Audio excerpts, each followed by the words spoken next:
Hi friends, welcome to my channel Soumya's diary. ఎలా ఉన్నారు? అందరూ బాగున్నారా? సో నేను బాగున్నాను. మీరు ఎలా ఉన్నారో కామెంట్ చేసి చెప్పండి. సో ఈ రోజు వీడియోలోకి వస్తే మాత్రం ఈ రోజు నేను కెటల్లో రాజ్మా పులావ్ ఎలా చేసుకోవాలో చూపిస్తాను. సో లాస్ట్ వీడియోలో నేను మీకు కెటల్ గురించి అన్బాక్సింగ్ చేసి చూపించాను. అండ్ అలా వీడియో కూడా మన ఛానల్లో అయితే ఉంది. ఎవరైనా చూడాలనుకుంటే కింద లింక్ డిస్క్రిప్షన్ లో ఇస్తాను, చూసేయండి. మన ఛానల్ ని ఎవరైనా ఫస్ట్ టైం చూస్తే మాత్రం ఛానల్ ని సబ్స్క్రైబ్ చేసుకోండి. అలానే వీడియో నచ్చితే మాత్రం లైక్ చేసి కామెంట్ చేసి చెప్పండి ఎలా ఉందా అనేది. సో ఇంకా వీడియోలోకి వచ్చేస్తే ఈ రోజు నేను వీడియోలో రాజ్మా పులావ్ రెసిపీతో పాటు ఈ కెటల్ రియల్ గా వర్తా కాదా, పులావ్ రెసిపీస్ ఇలా వండుకుంటానికి రియల్ గా వర్క్ అయిద్దా లేదా అనేది వీడియో ఎండ్ లో అయితే చెప్తాను. ఫస్ట్ నేను మీకు రెసిపీ అయితే షేర్ చేసుకుంటాను. తర్వాత కెటల్ తో ఫేస్ అయిన కొన్ని ప్రాబ్లమ్స్ కూడా నేను మీతో షేర్ చేసుకుంటాను. సో ఫస్ట్ అయితే రెసిపీ అయితే చూసేద్దాము. సో ఇక్కడైతే నేను రాజ్మాల్ని నైటే నానబెట్టేసుకున్నాను. ఒక టీ గ్లాస్ అంత రాజ్మాల్ని అయితే నానబెట్టుకున్నాను.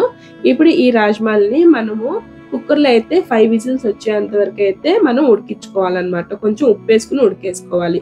ఆ క్లిప్పింగ్ అనేది కొంచెం మిస్ అయిపోయింది. సో ఇక్కడైతే కెటల్ని అయితే నేను ఆన్ చేసుకుని 1 లో అయితే పెట్టుకున్నాను. మనకి 1 and 2 ఆప్షన్స్ ఉన్నాయి కదా హీట్ అడ్జస్ట్ చేసుకునేది. నేనైతే ఫస్ట్ 1 లో పెట్టుకున్నాను. 1 అంటే మనం స్లో కుకింగ్ కోసం, 2 అనేది కొంచెం హై అంటే హీట్ ని పెంచుకుంటాం అంతే. ఇప్పుడు దీంట్లోకి ఒక 5 to 6 స్పూన్స్ ఆయిల్ వేసుకుంటున్నాను. మీరు కావాలంటే దీని ప్లేస్ లో గీ కూడా వేసుకోవచ్చు. ఇప్పుడు దీంట్లోకి బిర్యానీ మసాలాలు అయితే వేసుకుంటున్నాను. నేనైతే ఇక్కడ షాజీరా, సోంపు, చెక్క, లవంగ, యాలకులు, సో సింపుల్ ఇంగ్రీడియంట్స్ వేసుకున్నాను. ఇప్పుడు వీటిని లైట్ గా ఫ్రై అయిన తర్వాత మనం దీంట్లోకి సన్నగా కట్ చేసుకున్న ఆనియన్స్ అయితే వేసుకోవాలి. ఇలా పొడుగ్గా కట్ చేసుకున్న మనం బిర్యానీలోకి వేసుకుంటాం కదా అలానే వేసుకుని నేనైతే ఇక్కడ ఒక మీడియం సైజ్ ఆనియన్ అయితే తీసుకున్నాను. వేసేసుకుని ఇవి కొంచెం మనకి ఆనియన్స్ అనేది మెత్తబడేంత వరకు అయితే వేయించుకోవాలి. మనకి దీంట్లో ఏంటంటే కొంచెం హీట్ అయిన తర్వాత మనం ఆయిల్ వేసుకున్నాక కొంచెం ఆయిల్ అది హీట్ అయితే ఏంటంటే మనకి ఆఫ్ అయిపోతా ఉండిద్ది. సో కొంచెంసేపు అయిన తర్వాత దాని ఆటోమేటిక్ గా అదే ఆన్ అయిపోయింది అనమాట. ఇప్పుడు దీంట్లోకి ఒక స్పూన్ వచ్చేసి అల్లం వెల్లుల్లి పచ్చిమిరపకాయల పేస్ట్ అయితే వేసుకుంటున్నాను. సో జనరల్ గా మనం అల్లం వెల్లుల్లి పేస్ట్ వేసుకునే దానికన్నా దాంతో పాటు పచ్చిమిరపకాయ వేసుకుని దంచుకుంటే ఆ టేస్ట్ అనేది బాగుండిద్ది. అలానే బిర్యానీలోకే కాదు పులావ్లో వీటిలో కూడా టేస్ట్ అనేది బాగుండిద్ది అనమాట. ఇప్పుడు మనకి ఈ మసాలా అనేది పచ్చి వాసన పోయేంత వరకు అయితే వేయించుకోవాలి. 1 లో పెట్టుకునే వేయించుకోండి. 2 లో పెడితే మాత్రం అడుగు అనేది అంటుకునిద్ది. అలానే మనకి ఒక హీట్ వచ్చిన తర్వాత అది ఒక లెవెల్లోకి వచ్చినాక హీట్ లెవెల్ అనేది ఉండిద్ది. అంతవరకు వచ్చిన తర్వాత ఏమైందంటే అది ఆటోమేటిక్ గా ఆఫ్ అయిపోయింది అనమాట. సో అందుకని 1 లో పెట్టుకుని కుక్ చేసుకోండి. సో ఇక్కడ మనకి ఈ పచ్చివాసన అంతా పోయిన తర్వాత దీంట్లోకి మనం ఇప్పుడు 2 మీడియం సైజ్ టమాటా ప్యూరీ అనేది వేసుకోవాలి. ఇక్కడైతే నేను ప్యూరీ అనేది వేసేసుకున్నాను. సో ముక్కలు కట్ చేసుకుని వేసుకునే దానికన్నా ప్యూరీ వేసుకుంటే మనకి టైం అనేది అంటే ప్రాసెస్ అనేది ఈజీ అయిపోయింది.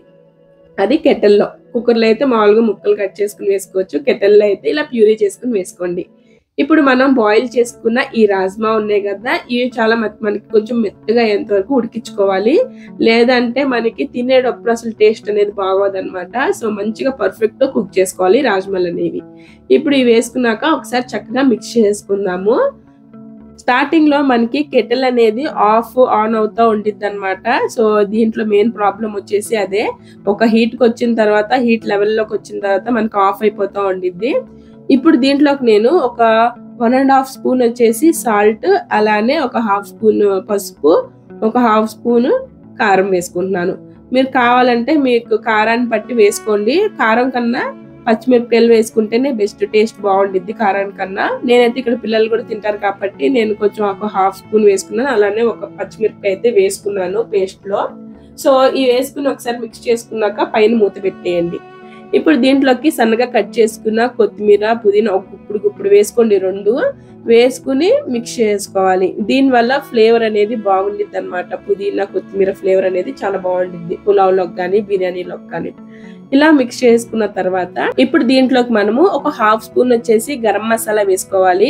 ఈ గరం మసాలా రెసిపీ కూడా మన ఛానల్లో ఉందండి. సో లింక్ అనేది డిస్క్రిప్షన్ లో ఇస్తాను, ఒకసారి చూసేయండి. ఫ్లేవర్ మనం పులావ్లో కానీ బిర్యానీలో వేసుకుంటే చాలా కర్రీస్ లో కూడా టేస్ట్ అనేది బాగుండిద్ది అనమాట ఈ గరం మసాలా అనేది. ఇప్పుడు ఒకసారి చక్కగా మిక్స్ చేసుకుందాము. ఇప్పుడు దీంట్లోకి నేను రాజ్మాలు ఉడికించినప్పుడు మనకి వాటర్ అనేవి ఉంటాయి కదా, అవి నాకు ఒక గ్లాస్ వాటర్ అయితే మిగిలినాయి అనమాట. సో నేను ఇక్కడ 1 కప్ రైస్ కుక్ చేసుకుంటున్నాను కాబట్టి 1 కప్ కి 2 కప్స్ ఈ రాజ్మా వాటర్ అయితే వేసుకుంటున్నాను. సో కొంచెం వాటర్ అనేది తగ్గినాయి కదా, ఇంకా నార్మల్ వాటర్ అయితే వేసేసుకుంటున్నాను. మీరు కావాలంటే దీని ప్లేస్ లో మీరు నార్మల్ వాటర్ కూడా వేసుకోవచ్చు. సో 1 కప్ కి 2 కప్స్ వాటర్. ఒకవేళ మీకు అంటే రైస్ ని బట్టి కొన్ని ఉంటాయి కదా, సో ఒకవేళ మీకు వాటర్ అనేది కొంచెం ఎక్కువ పడితే మాత్రం కొంచెం వాటర్ అనేది అడ్జస్ట్ చేసుకోండి. ఇప్పుడు ఒకసారి చక్కగా అయితే మిక్స్ చేసుకుందాము. ఇప్పుడు దీని అయితే వాటర్ అనేది కొంచెం బాయిలింగ్ వచ్చేంత వరకు మనం చూడాలి. ఇలా చూడండి, వాటర్ అనేది బాయిల్ అవుతున్నాయి కదా, ఇప్పుడు దీంట్లోకి మనం రైస్ అయితే వేసేసుకుందాము. సో నేనైతే ఇక్కడ నార్మల్ రైస్ వాడుతున్నాను, మీరు కావాలంటే బాస్మతి రైస్ కూడా వాడుకోవచ్చు. బాస్మతి రైస్ అయితే ఒక 1 అవర్ పాటు నానబెట్టుకుని వేసుకోవాలి. ఇలా వేసుకున్నాక ఒకసారి చక్కగా మిక్స్ చేసుకుందాము. దీంట్లో మనం యూజ్ చేయాల్సింది వుడెన్ స్పూన్ యూజ్ చేయండి, స్టీల్ ఇవి అస్సలు యూజ్ చేయమాకండి, ఒకవేళ షాక్ కొట్టే ఛాన్సెస్ ఉంటాయి. ఇప్పుడు దీంట్లోకి నేను ఒక హాఫ్ లెమన్ జ్యూస్ అయితే వేసుకుంటున్నాను. దీనివల్ల మనకి స్పైసెస్ అనేవి మనకి బ్యాలెన్స్ అవుతాయి అన్నమాట. అలానే తినేటప్పుడు కూడా మనకి ఆ ఫ్లేవర్ అనేది బాగుంటుంది. ఇప్పుడు పైన మూత అయితే పెట్టేసుకుని వదిలేయండి. కొంతసేపటికల్లా ఆటోమేటిక్ గా మనకి అది ఆఫ్ అయిపోయి మనకి పులావ్ అయితే రెడీ అయిపోయింది. సో ఇక్కడైతే మన రాజ్మా పులావ్ అయితే రెడీ అయిపోయింది అనమాట. ఇప్పుడు నేను మీకు దీనివల్ల నేను ఫేస్ చేసిన ప్రాబ్లం ఏంటో చెప్తాను. ముందుగా ఏంటంటే మనం ఫస్ట్ లో ఆయిల్ వేసుకున్నప్పుడు ఆయిల్ వన్స్ హీట్ అయిన తర్వాత మనకి లైట్ అనేది ఆఫ్ అయిపోయింది. సో మెయిన్ వచ్చేసి అదనమాట. తర్వాత మనం కుక్ చేసుకునేటప్పుడు ఒక హీట్ లెవెల్ కి వచ్చిన తర్వాత మనకి మధ్య మధ్యలో ఆఫ్ అయిపోతా ఉండిద్ది. అలానే టైం కూడా మనకి ఎక్కువ టైం పడుతుంది అనమాట. ఇలా మధ్య మధ్యలో ఆఫ్ అయిపోవటం వలన మనకి కుకింగ్ ప్రాసెస్ అనేది లేట్ అయిపోయింది. సో మెయిన్ ఈ 3 అనమాట. సో ఇంకా పులావ్ టేస్ట్ కి వస్తే మాత్రం పులావ్ కూడా మనకి టేస్ట్ అనేది పర్ఫెక్ట్ గా ఉంది, టేస్ట్ కూడా చాలా బాగా వచ్చింది. సేమ్ మనం కుక్కర్ లో ఎట్లయితే వండుకుంటామో అలాగనే ఉందన్నమాట. సో ఎవరైనా పులావ్ చేసుకోవచ్చు ఇలా అనుకుని తీసుకోవాలనుకుంటే మాత్రం నేనైతే వద్దనుకుంటాను. ఎందుకంటే ఇంత టైం ప్రాసెస్ కన్నా మనం రైస్ కుక్కర్ లో వండుకుంటేనే మనకి ఇంకా చాలా తక్కువ టైంలో అయిపోయింది కదా అని. సో ఎవరైనా కొనుక్కోవాలనుకుంటే కింద డిస్క్రిప్షన్ లో లింక్ అయితే ఇస్తాను, చెక్అవుట్ చేసేయండి. సో ఈ రోజు రెసిపీ అయితే ఇదేనండి. సో టేస్ట్ అయితే చాలా బాగా వచ్చింది. ఇదే ప్రాసెస్ ని మీరు కుక్కర్ లో కూడా చేసుకోవచ్చు. సో మళ్ళీ నెక్స్ట్ వీడియోలో అయితే కలుసుకుందాం. బాయ్.